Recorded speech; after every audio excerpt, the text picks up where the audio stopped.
Greetings, valued poll listeners, and welcome to episode 95 of the Poll List Podcast, a bi-weekly show about comics, pop culture, and faith.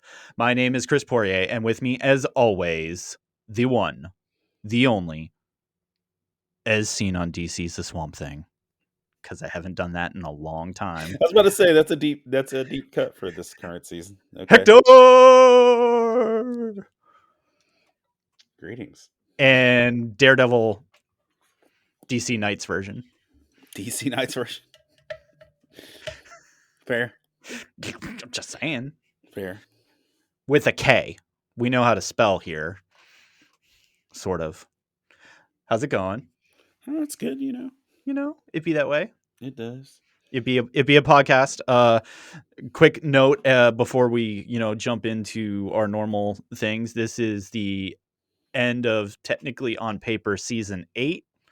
Whole 5 years into this whole thing, we made it 95 episodes, which means when we return after the holiday break, we will break triple digits and have a giant-sized 100. And then, as previously discussed, we will renumber, take back legacy numbering, create a new imprint to cancel it 3 months later, hire and fire 3 more editors, or pretend that we are writing the entire Marvel line and that we are solely responsible for everything that happened in X-Men. And that absolutely none of this is true.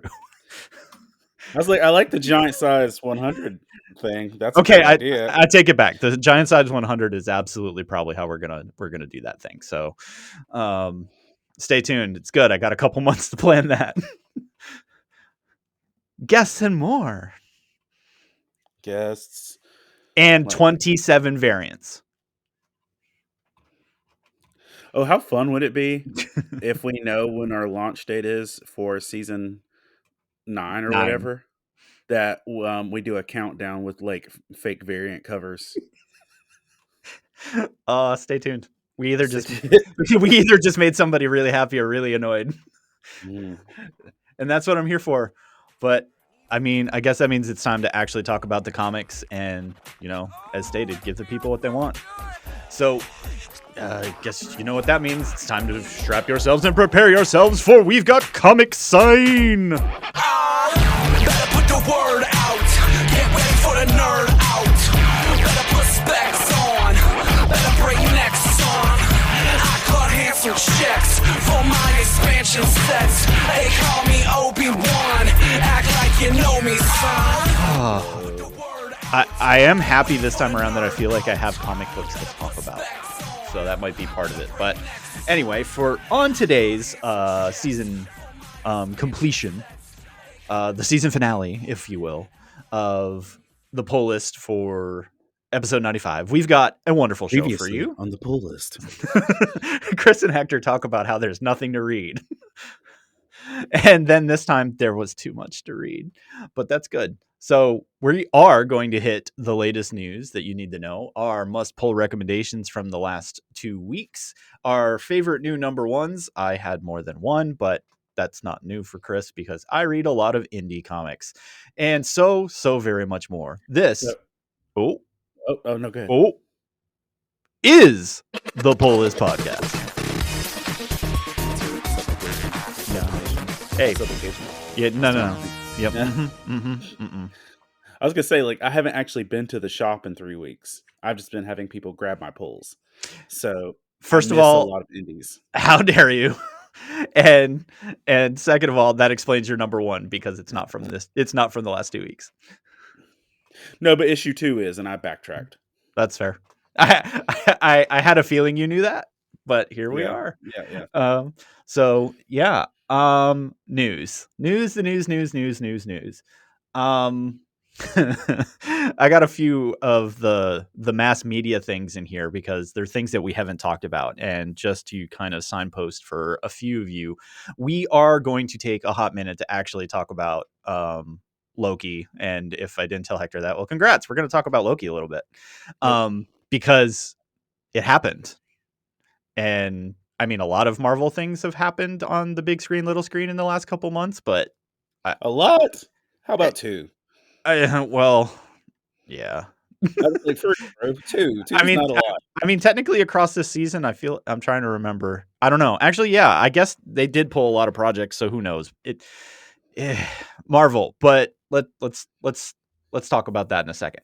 For the time being, are you familiar with the Wheel of Time, as in the books that then Amazon optioned for a show Yes, I and all sold that good those stuff? books when I worked at Amazon. Yeah. Or no, I worked at Walden Books. Yes. Right, right. Back in the day. So we do have some friends and some fans that have literally, for all the times that Hector has told me to do things, and I took like 4 years to get to it. Reading Wheel of Time was one of those things. Sorry, Brent. And I only still read the first book after that, so I've only got what, like 17 more, something like that. Wheel of Time, fantasy series, very beloved by its fan base. Amazon went and built a thing about it. You either loved it or you hated it. But because comic books do be that way, they sold their rights to, who prints it? Dark Horse, somebody. It's a third party. And guess what? So you're gonna get a Wheel of Time series, and literally in the article that we have linked for you in the notes, they're like, cash grab question mark. And it's like, oof. And it's just one of those things that I want to talk about it in the sense of, yeah, comic books do be doing that a lot. That it's like, oh yeah, I'll buy that licensed IP and develop a thing, and chirp, chirp, chirp, chirp. So Yeah. if some of y'all actually read it and you're like really hardcore fans, you can get back to us next season or in the community and kind of tell us whether that was fair of us and others to be like, oh yeah, this is just how we do money. Because frankly, D&D has been doing the same thing since the movie came out. Now there were D&D comics beforehand, but they kind of tried to rejuvenate them right around movie time. And let's be honest, DC and Marvel do that. If they have property coming out, they're like, here's the thing. Well, the one that's always confused me on those like cash grab things are the Sherlock comics. Oh, yeah, from Titan. And that's one of those things. Titan is British owned, and they own a ton of. They're the ones that own Doctor Who as well. Yeah. So yeah, and that those comics literally were lockstep with the episodes of Sherlock when they came out, if I remember. They with some of them, but some of them came out like 6 years later. Right. And so I'm like, ooh, a Sherlock comic after the show's been off the air for 4 years. And then I'm like, wait, this is episode 2 of the series, and I'm just like, what are you guys doing? But yeah, if it's literally like, I mean, even I'm not knocking it, and I'm happy that Jorge's or George's, however you say his name, Firefly guy, is Yeah. working on the Mandalorian, but it's literally just a shot for shot remake of the Mandalorian. This happened. I don't love those. No. So, yep, that's a thing. Comic books do be that way sometimes. So yeah, you're either gonna love or hate Wheel of Time. Congratulations. It's based on The Great Hunt. You either know, you don't. Yeah. So speaking of Mandalorian, yet different, hitting the rumor mill, and I feel like I can still say rumor mill because I think I've seen places that said it's confirmed, but I don't know if it was really Pedro? confirmed. Yeah, Pedro Pascal as Reed Richards. I've seen people say it's confirmed. I've not seen anything labeled from Marvel. Right. And I keep looking for that, the typical websites that are like, you should know better, where people have said confirm. But I've seen some places that are more comfortable in the rumor that he's in the running. So I think IGN posted it, didn't they? did they do it as confirmed? Because like CBR and like all the comic book people have the word rumor in front of it. Yeah. So time shall tell, but wow, Pedro Pascal is Erwer. I don't love Pedro for Reed. Now, Todd Turner, who has more skin in the game for Fantastic Four than I do, said that gave him good hope. Yeah, it's like, all right, we can get yelled at later, but and I hate to be a douche about it, but he's old. Yeah, but a lot of people like the Reed Richards with like the silver streak kind of thing. I get it, and reading one of Todd's explanations that it might be like they were from the 80s and got time looped or something. So, and they're coming out on the other side. Either way, Okay. yeah. Yeah, I mean, so there you go. There's everybody's dropping like the random news. I guess we got to have some stuff to talk about over the holidays. So wanted to hit you Or with the writer's strike just ended, and we can actually talk about stuff. that's actually a very good point because a lot of people had to hold back a bunch of stuff because of the way that worked out. So yeah, I guess we will technically find out. Yeah. Um, so that happened. And I added this here. The book came out this week, so I guess it's like news slash a quasi conversation because it did not make either of our lists. I don't know if you had a chance to read it or not. But The Outsiders have made their Dawn of DC. Hard pass.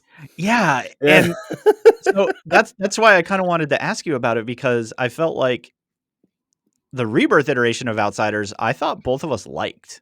I did. Yeah, Was that and Zatanna and Black Lightning and some yeah, folks in there? Dude, I think I still still have not caught the DC Lightning in a Bottle stride of when we had the Detective Comics with Tim, Batwoman, Cassandra, Clayface, and a few others. I was like, yeah. that's the best a side Batman book has been, Mm. and we Eh, have not got there back.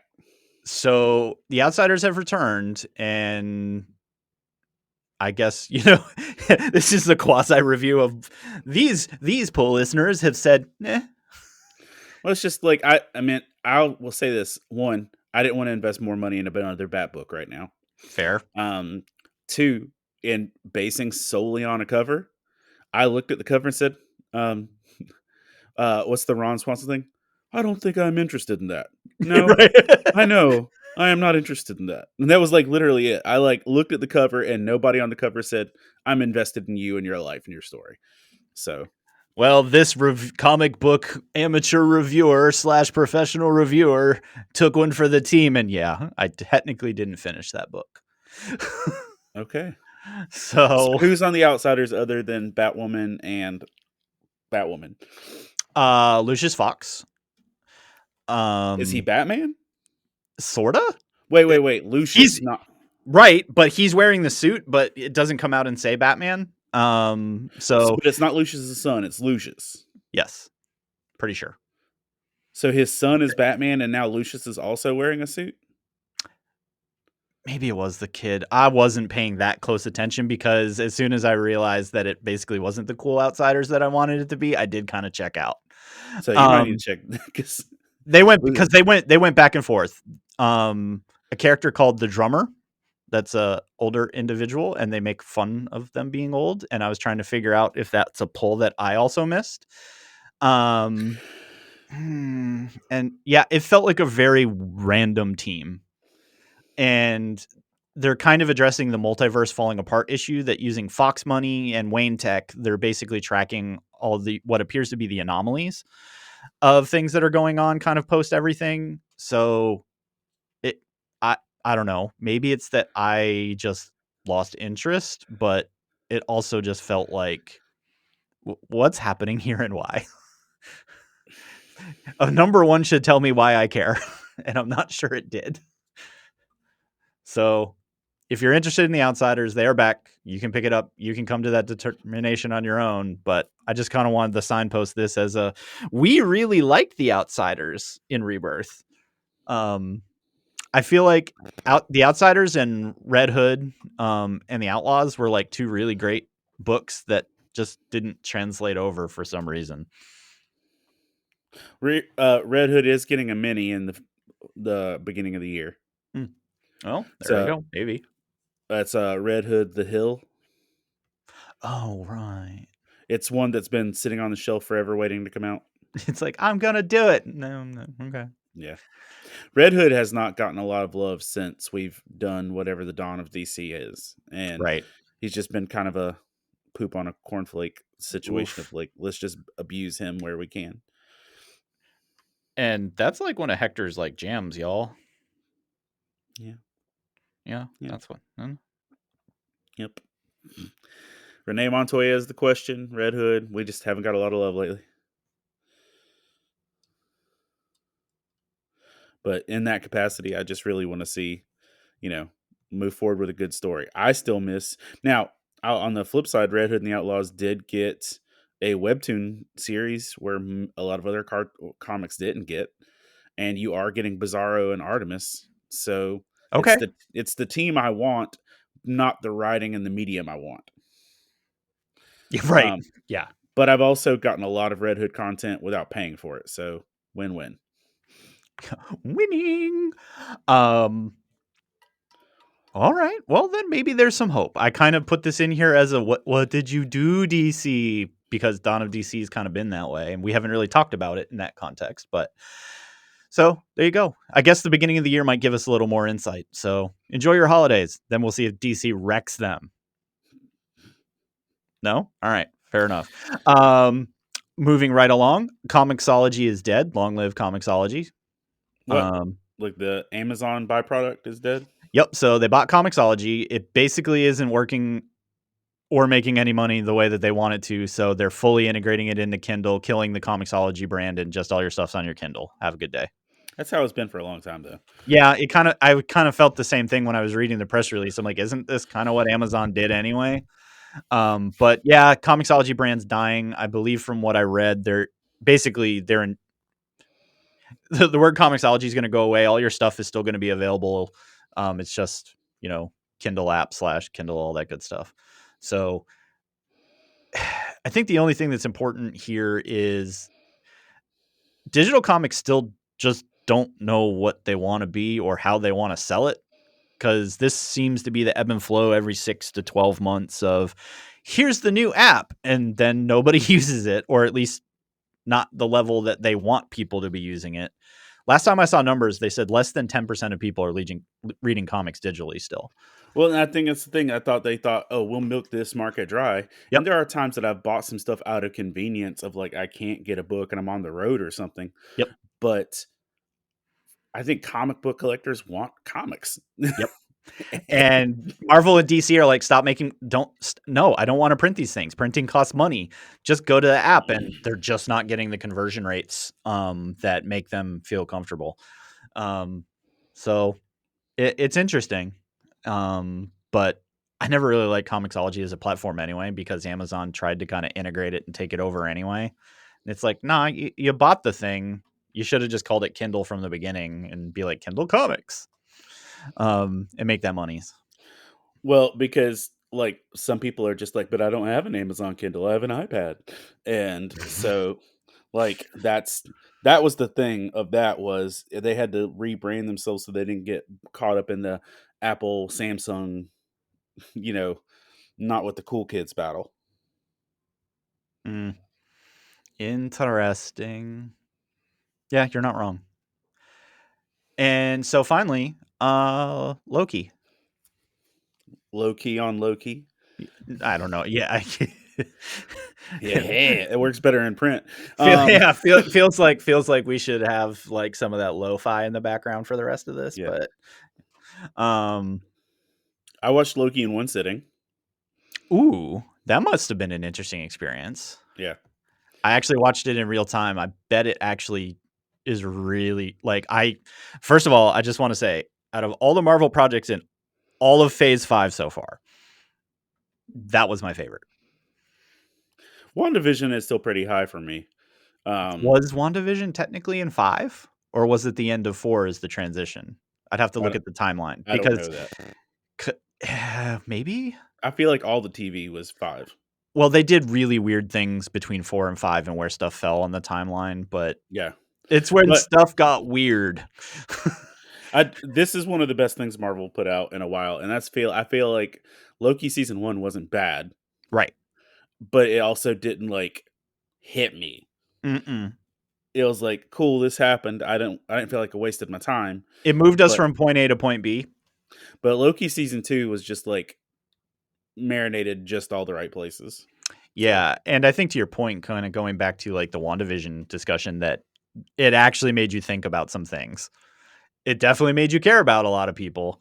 Um, I still don't know if it explains anything about why I should care about um, the Kang and all the variants, and that's technically the bad guy of this entire phase that we've basically only kind of seen.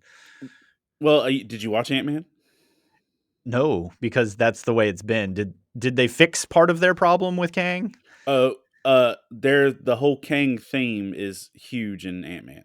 I know, but I thought from what I understood is it's still just a variant, which is part of what they set up here finally, is that we're going to go variant hunting.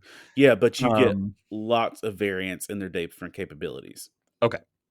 So I there's still don't care. there's at one point, I think, towards the end of Ant-Man where there's like thousands of Kangs. Okay. Yeah, no, and from what we understand of the TVA and everything that happened during Loki, like that all makes sense. I'm just not sure I care. Well, and They never made me care about the big bad this time. I I think, to your credit, you should watch Ant-Man before you land that plane. Okay. Because you get his full backstory and everything. As a villain, and you get a little bit more. Now, here's the deal: He Who Remains is cooler than Kang. Yes. No, I gathered that much. Um, he Who Remains is cooler than Kang the Conqueror, and honestly, I like Victor Timely more than I like Kang. Right? But yeah, I would just say like you get more of the Kang vibe, but at the same time, um, you also are currently hearing that Marvel might be leaning away from that now, and they might try and because Yes. there's a line in Loki season 2 that almost sounds like they're preemptively brushing it. Mm. Um, because at the end of Quantumania, they I had to think about the enunciation there. yeah, at the Uh, end of Quantumania, the Kangs say, "Well, they took out this one guy. We're gonna have to go do something about it." And then in Loki it said, "We'll do the other variants nowhere here," and they're like, "No." right. So that's either they're wrong Right. or they're changing streams. But no, Loki season 2 was powerful. Yeah, and I won't hit the spoilers, but Glorious Purpose and Glorious Purpose Defined finally is actually a really cool, and it's rumored that could be the sunset For for Hiddleston. Loki. Mm-hmm. Well, Hiddleston was on, I think, Jimmy Kimmel, and he said this was, the chance to say farewell to 14 years of my life. Right. So he all but said, "I'm out." Yeah. Um, And but if so, then yeah, loved it. I'll just say this: uh, he got a better like time in his later years than Thor did. Yeah, that's fair. Thor's still working that out. Well, and they're saying that Taika isn't going to be attached to 5, but I'm I like, saw that. you've got a lot of uh ground to cover to regain an audience beyond, the same crowd that likes What We Do in the Shadows and Our Flag Means Death. Right. Because if Yep. his style of comedy is what you're showing up for in the next movie, you're going to be sad. Yeah, that's gonna be a bummer. And I never loved Thor as a comedy. Like, Yeah. which is why I struggle, because I was okay with 1. I didn't enjoy 2 just because I thought it was dry and boring. 3, I was sad. That's the Lion King. We don't talk about that dark place over there. Yeah. And it makes me sad because Chris Eccleston was the bad guy, and I'm like, you give the Doctor a bad movie after Doctor Who getting kicked out.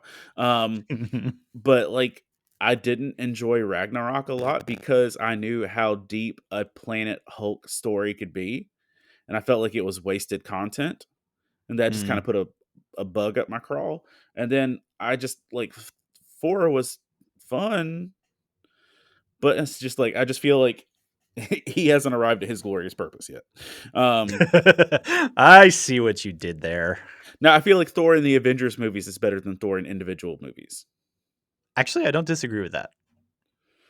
Like, he is a better team Mm. component in every aspect than he does carrying a solo movie. Starting to think we should do a retrospective. Well, just go through the MCU. Yeah. Random musings with Chris and Hector of the MCU. All right, Matt, you got another podcast to produce. Yeah, and let's see. We've got almost. Good Lord. 30? Yeah. 30 movies to go through. Hello. That could be fun. Like we could do that as a bi-weekly thing if we just do one MCU movie a month.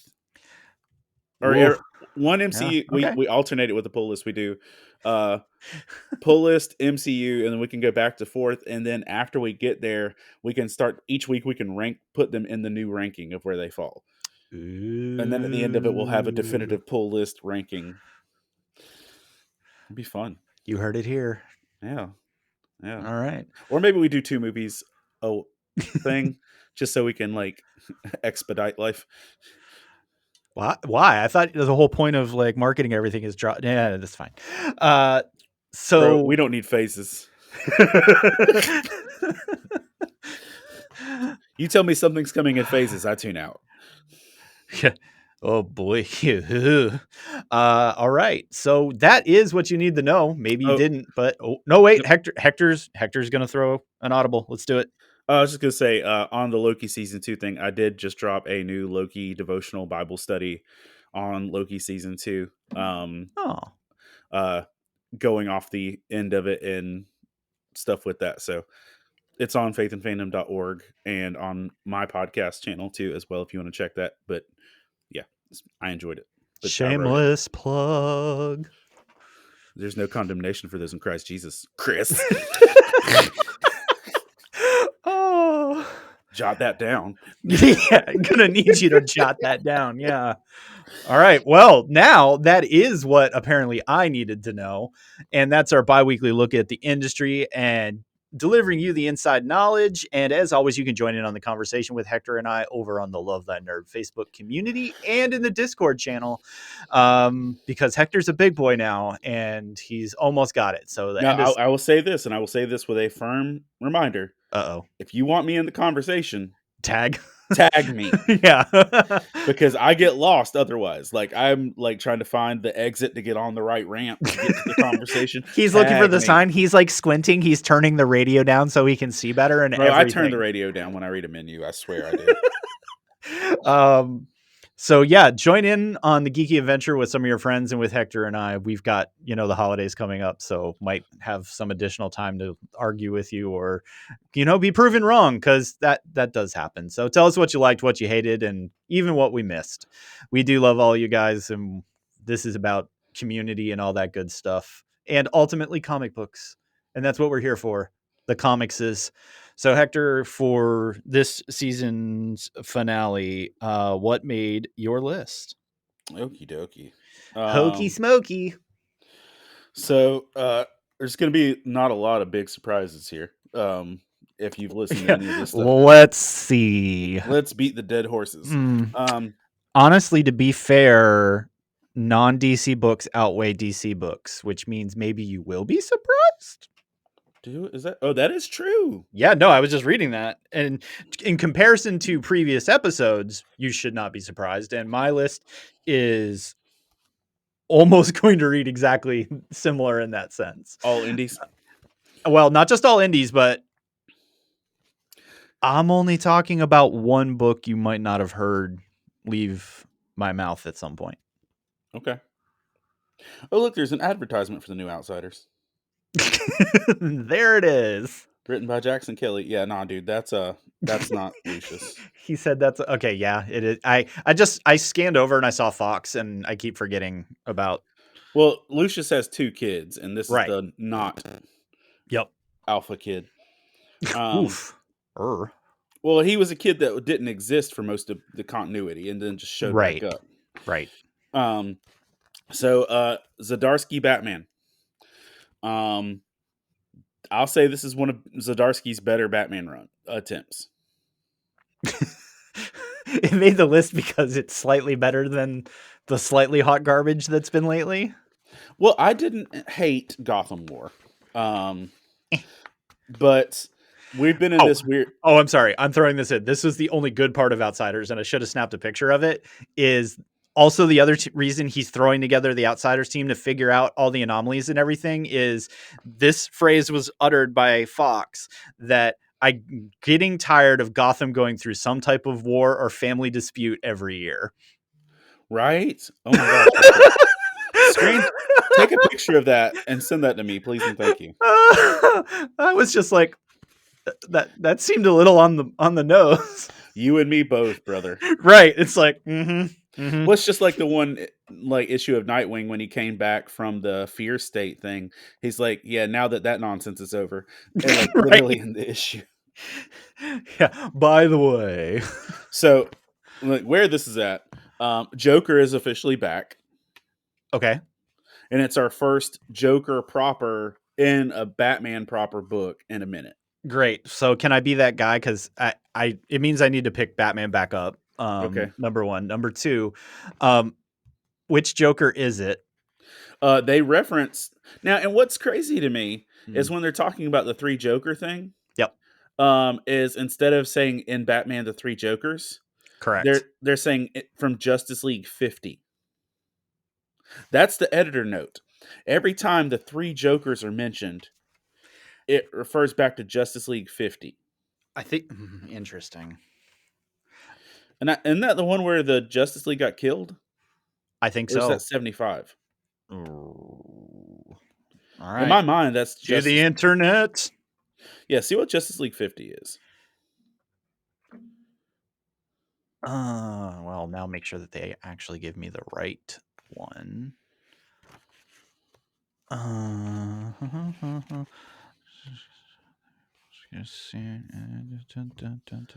But I have to figure out what series it actually was because, you know, I get you. reasons. But for every single Joker three Joker reference in any of the Batman books lately, it's referenced Justice League 50 instead of three Jokers.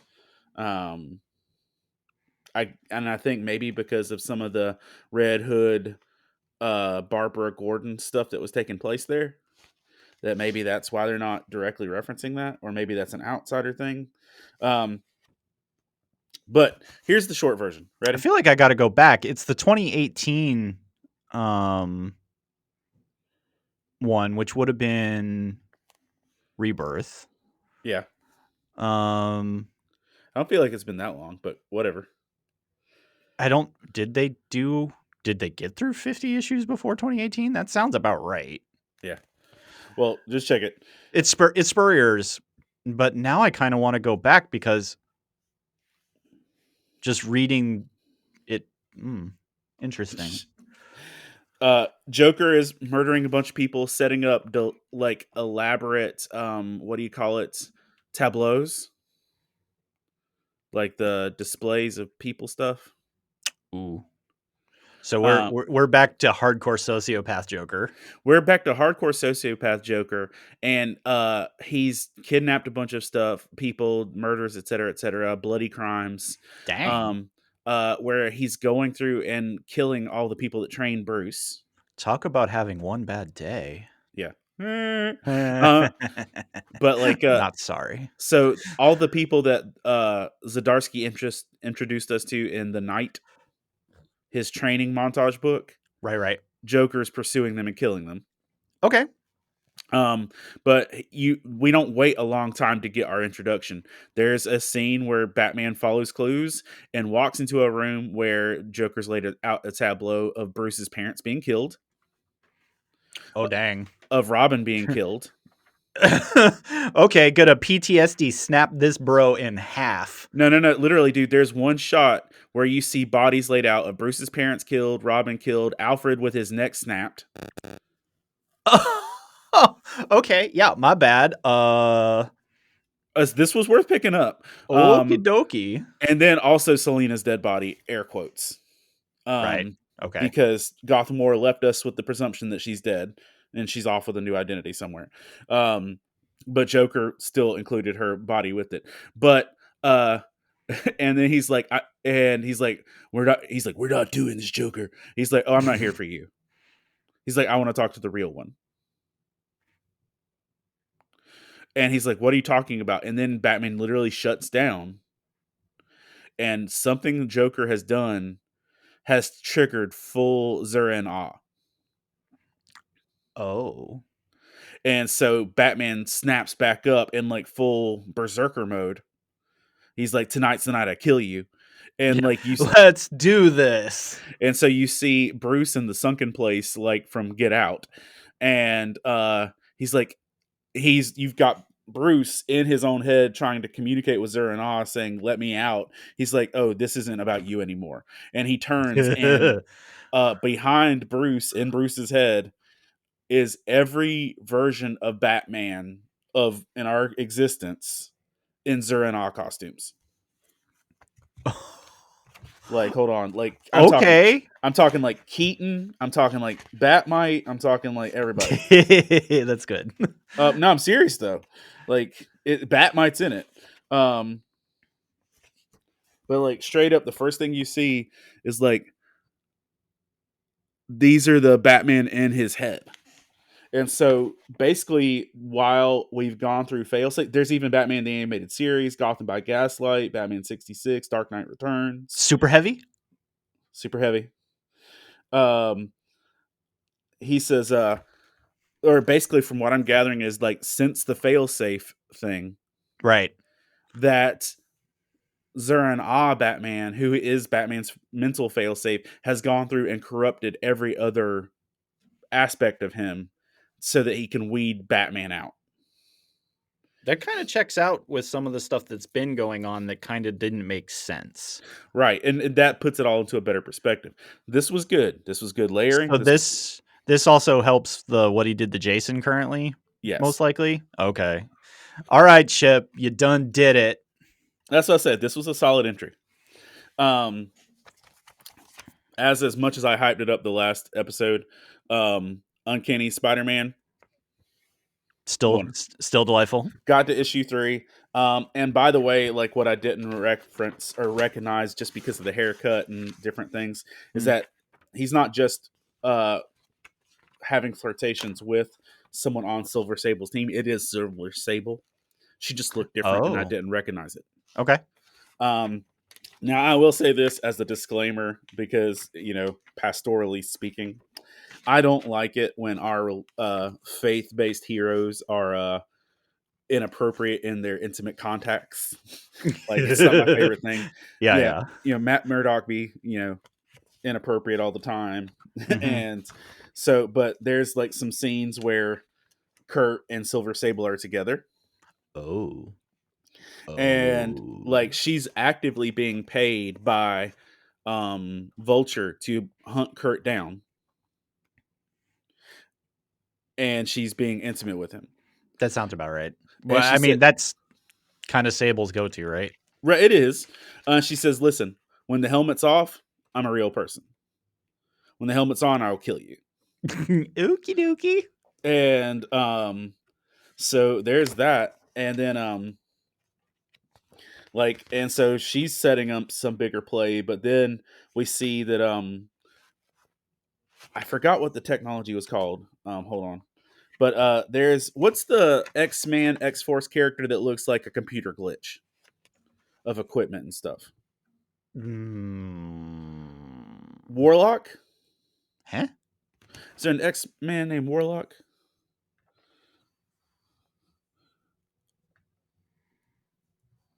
Computer glitch.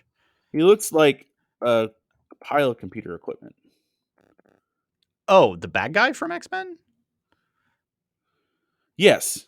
Warlock. Oh. His name's Warlock. Just type in X-Men Warlock. Oh, yeah. Okay.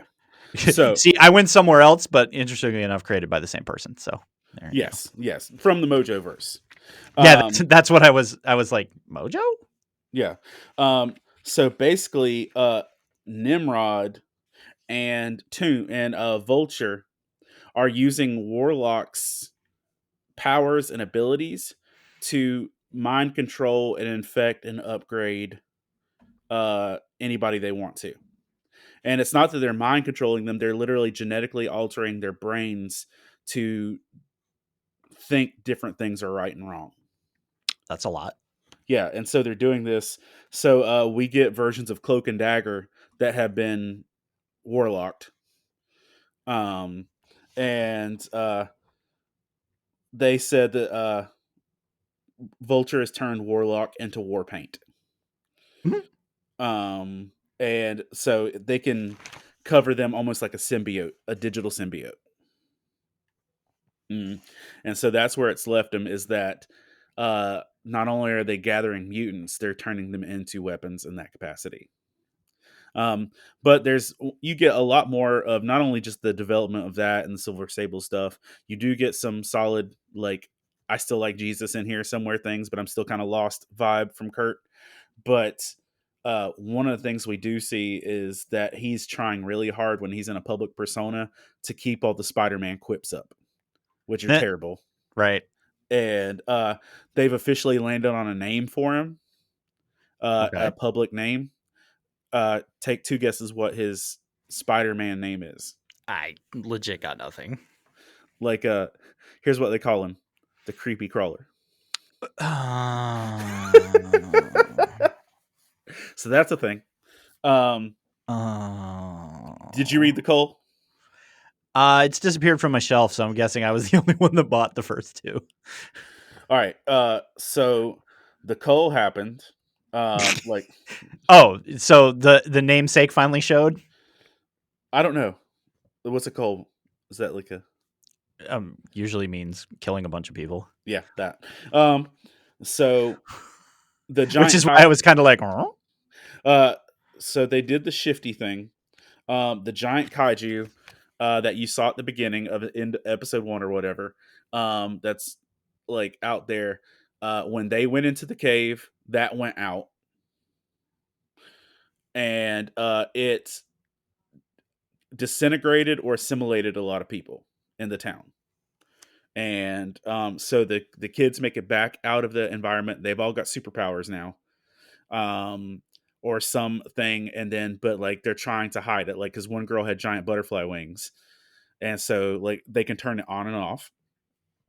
But basically, this is them getting back to the town after all the chaos and seeing family members killed, and basically the giant kaiju spit out things, and they would like either take you or keep you.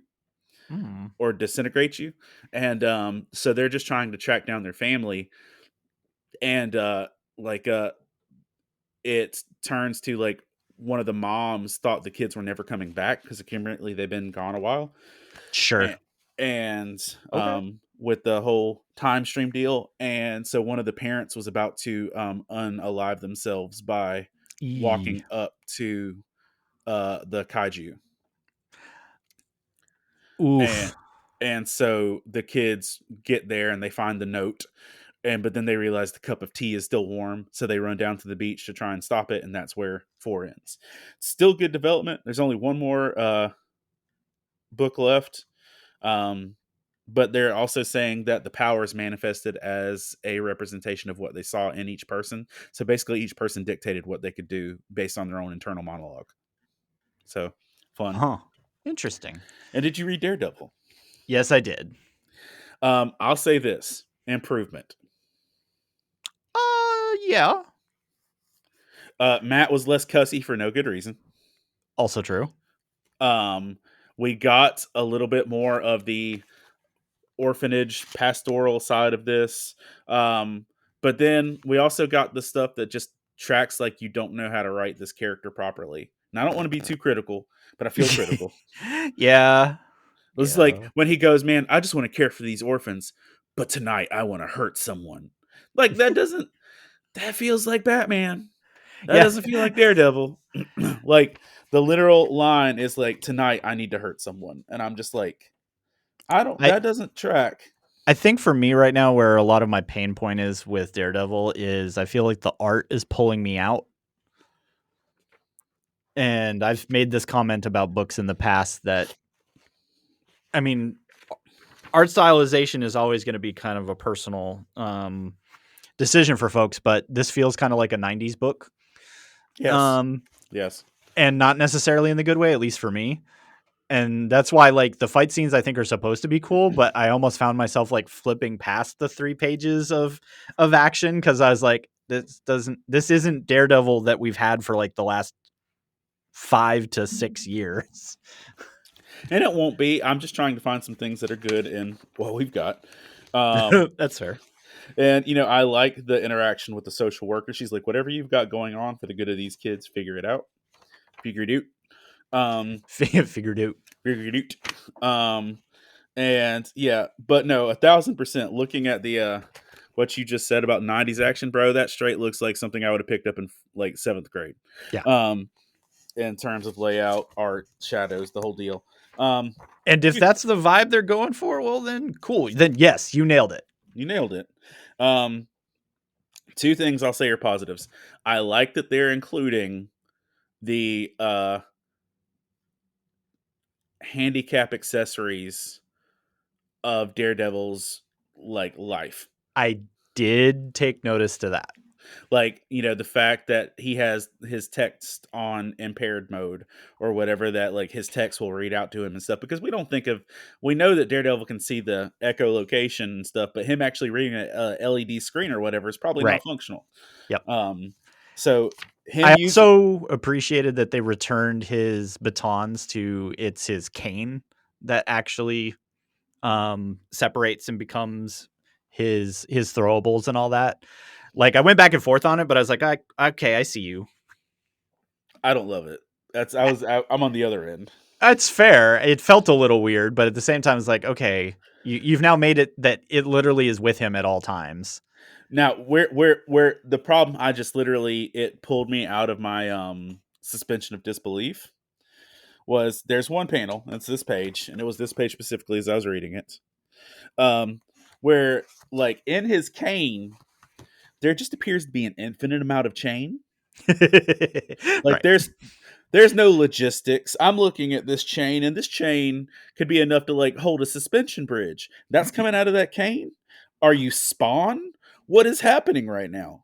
I mean, Because he's been pretty broody. well, but what I'm saying is there is no logistical multiversal reason that much chain came out of that cane. And that's my beef. And maybe it's not supposed to be coming out of his cane. I don't know. But I'll tell you what, it wasn't real clear. Because like his cane has the rope strap between it. Right. So maybe I just got caught up and he's using a chain from somewhere else.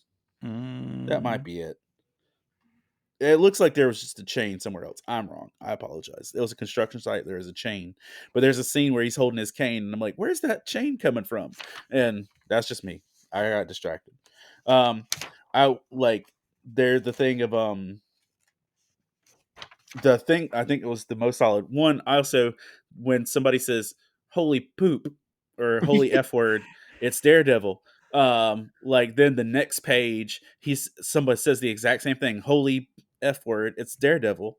And I'm like, did they just copy and paste this? This is so lazy. But then immediately after that, Daredevil says, I like that. I think that's my new favorite catchphrase.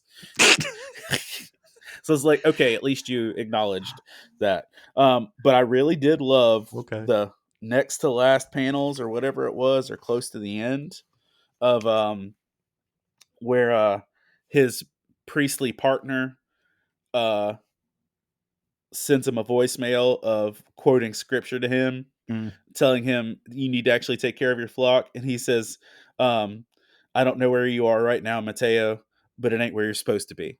Yeah. And I was like, that slapped. That slapped well. That one moment was why that made my pulls. So what you got?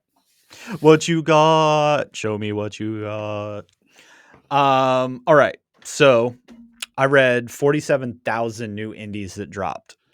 Boom had tons of number ones. Image had a handful.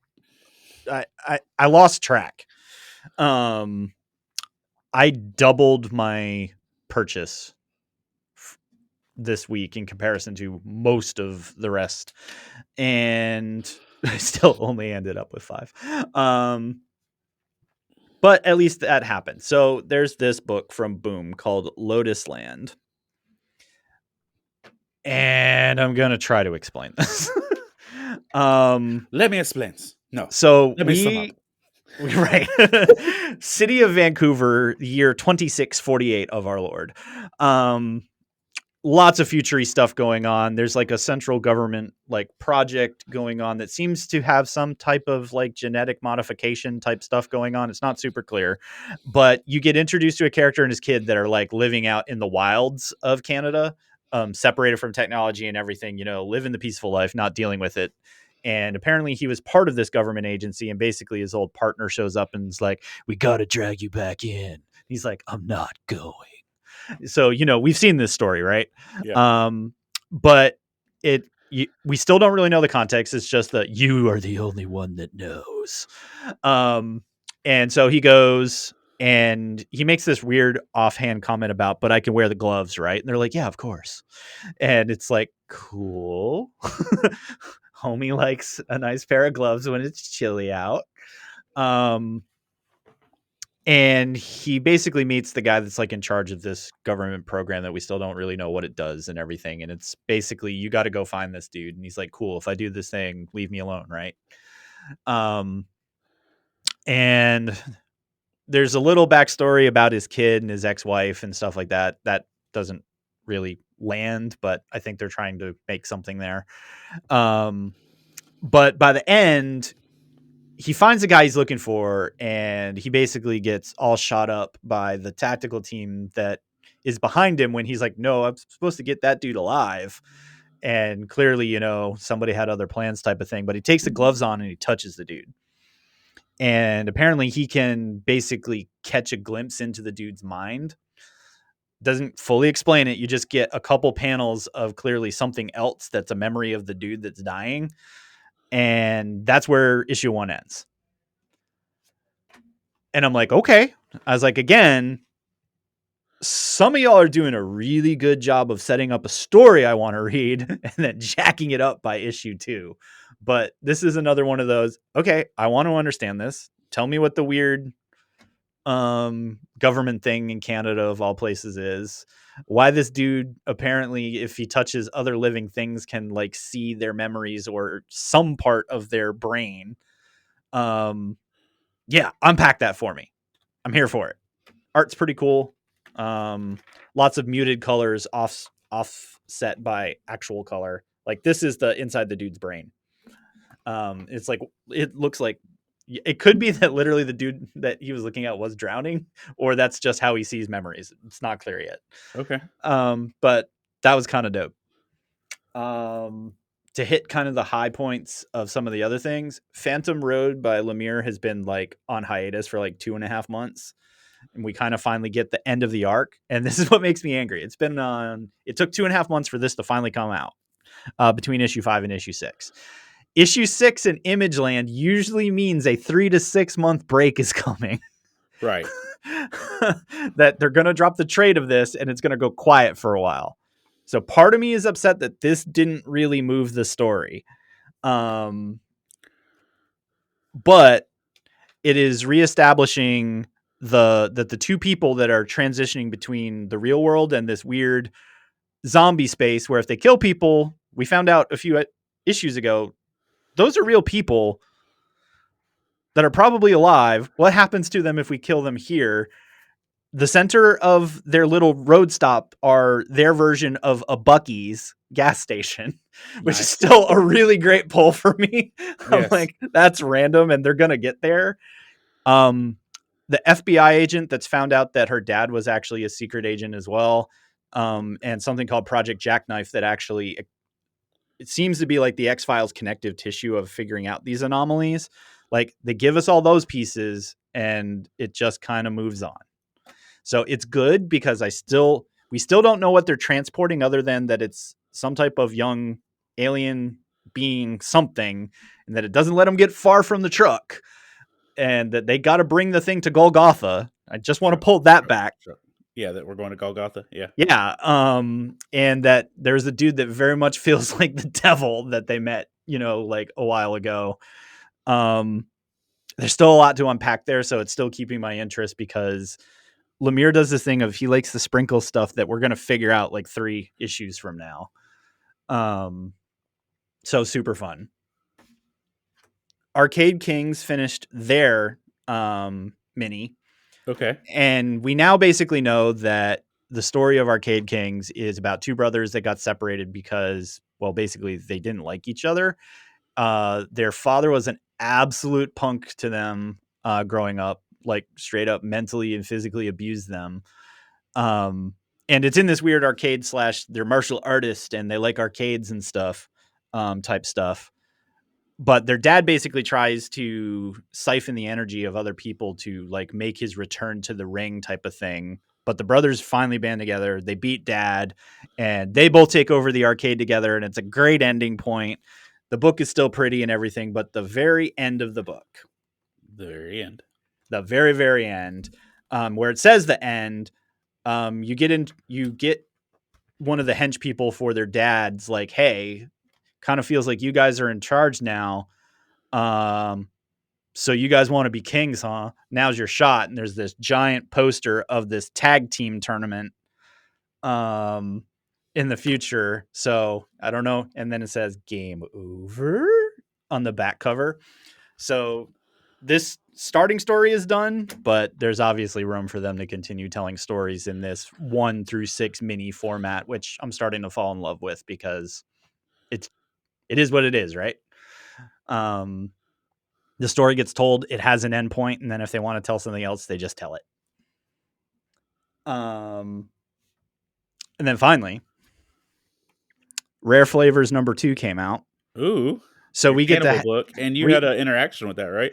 Yeah. So via some other folks that were like, I keep hearing about this Rare Flavors thing. It sounds really good. And Rom, who is the writer, like showed up in the comments of that section and was like, yo, thanks for liking our book. And all of us are like, it's delightful. And so we did the digital handshake thing of former retailers and creatives and everything, and super approachable dude. He actually has a lot of projects coming out in the near future. Name to watch. Yeah, I think so, because very cool things happening. And that may be a poll that we can make into next year for a conversation, because I want to pick this dude's brain about where this came from. So yeah, the Cannibal Not Cannibal book, still going on this journey of making his documentary and traveling to different countries to make different dishes. So we're talking about a chili dish in I think they're in India still, but literally goes to like the chili fields and like goes through the history of how that thing ended up there, because it's not native there. And I was like, oh, that's cool. But you know, he makes his dish and everything. But the end of the last book, I talked about these two dudes that came upon the guy that was the tea guy being shoved into the thing and like basically had been eaten. We're like, yeah, the Cannibal Not Cannibal book, because we still don't know whether he did it or not. Well, the two weird people that we're following, we find out, are demon hunters. That's not super clear until the middle of this book. And they start talking about who's the kid with him? They're like, and the other guy's like, he's going to eat the kid. And you're like, okay, it's a cannibal book.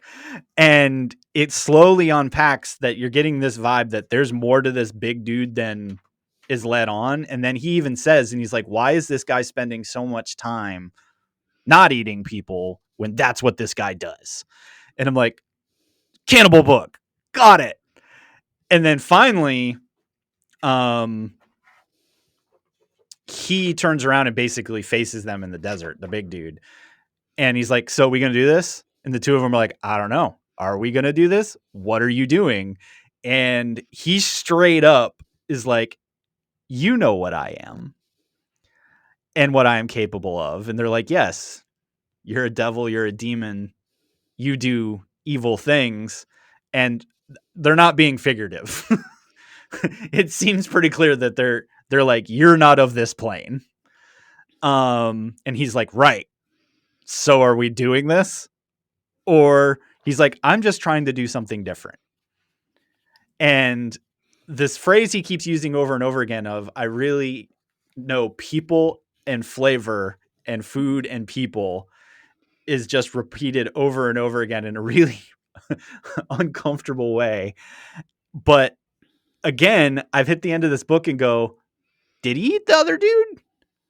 because he's kind of facing them being like, I got nothing to hide this time. I'm really just trying to do this because he's kind of saying at this point of, I've come to kind of like what you people do with food and stuff.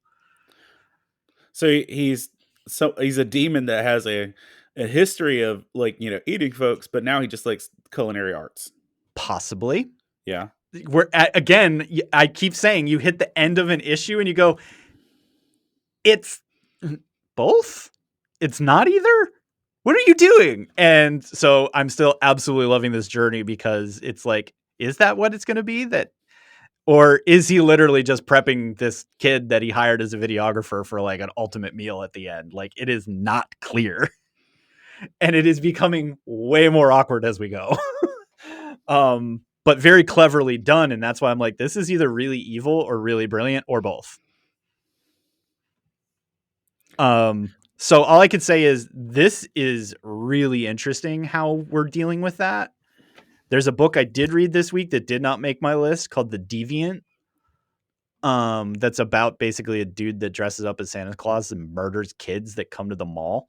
So the horror industry is really hardcore in comic books lately, and I straight up felt uncomfortable at the end of that book. And that was the first issue, and clearly what's a longer story. This one makes me sit here and go, okay, what's actually going on? Yeah. And I actually want to know, even though it's really weird and kind of out there in terms of the context. So there you go. There's some bookends there. So there you have it. Hit us with that number one. It's going to have to hold people over for a couple months. My number one doesn't even really deserve to be on the list. Just realistically speaking. I didn't love it. And I only bought issue 2 because I bought issue 1 and 2 together. Settled for it? I settled for it. Oh, okay. Well, I took it off the recommendation because people had asked me if I'd read it. So Wesley Dodds, Sandman, I got number 1 and number 2. It's not a bad book. Okay. But like I've bought 2 issues and I don't know if I'll go forward. Understood. It's Wesley Dodds, Sandman. It's the first time in my comic reading lifespan that we're getting a like where Wesley Dodds the main character of a story.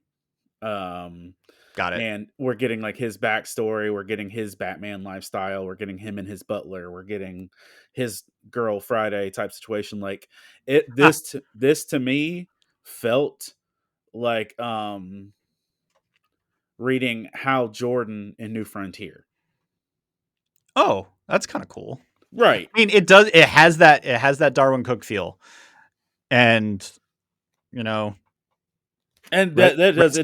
Rest in peace, Darwin. Darwin's birthday actually was yesterday or the day before when we recorded this. Like it was within the recording window of this show.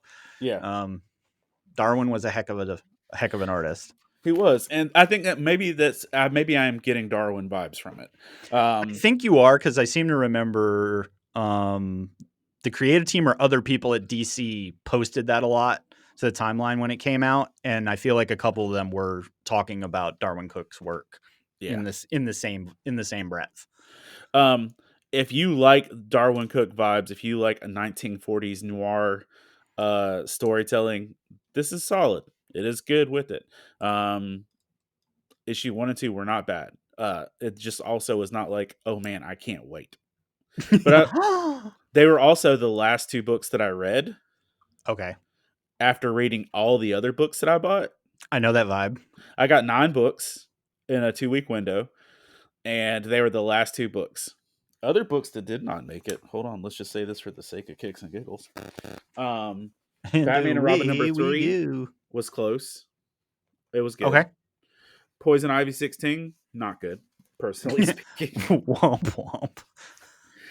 Fantastic Four number 13. Tyrannosaurus Rex, Doom, and Dr. Doom team up against Dinosaur Avengers and Human Avengers. There's Devil Dinosaur isn't talked about at all and all that.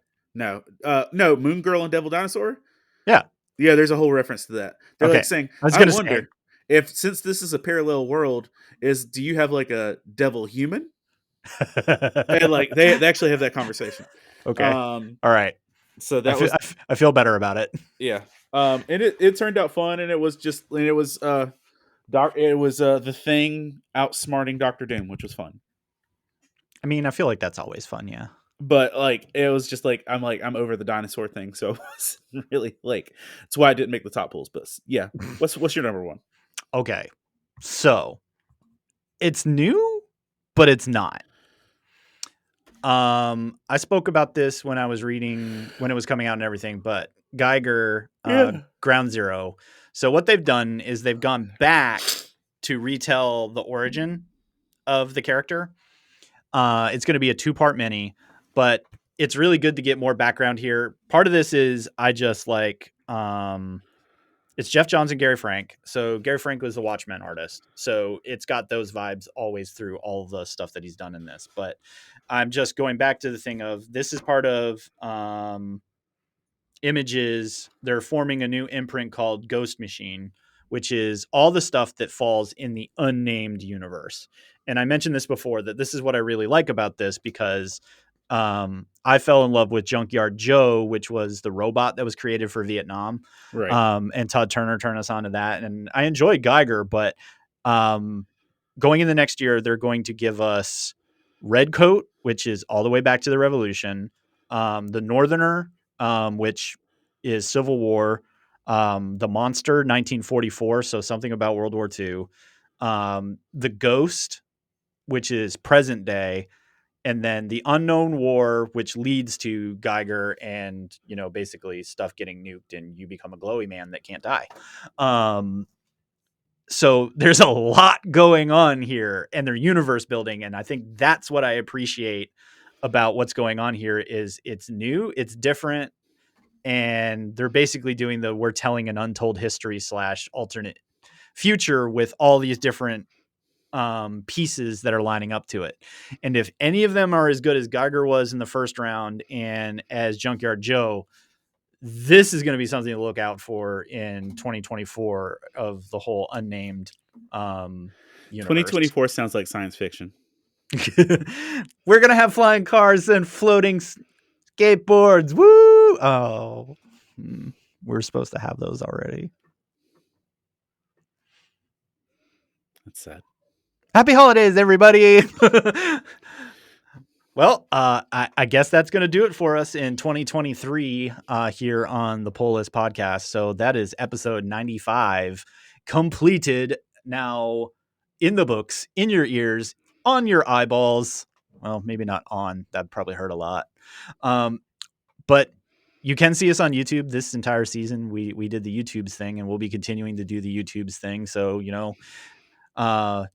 check that out and all that good stuff. But we cannot possibly do this alone. Hector and I are part of a larger conglomerate of other podcasters and nerdy people over on the Love Thy Nerd Podcast Network.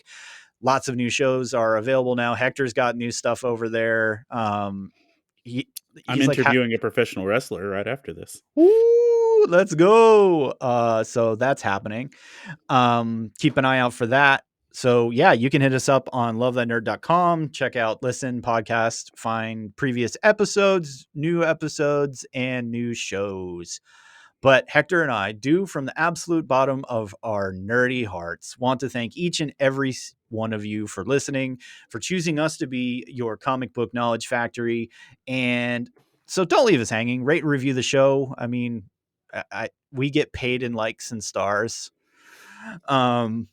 So those are important. But rate, review the show. Tell us what's going on because we love to hear from our community so we can make a stronger show for you as we grow each and every season.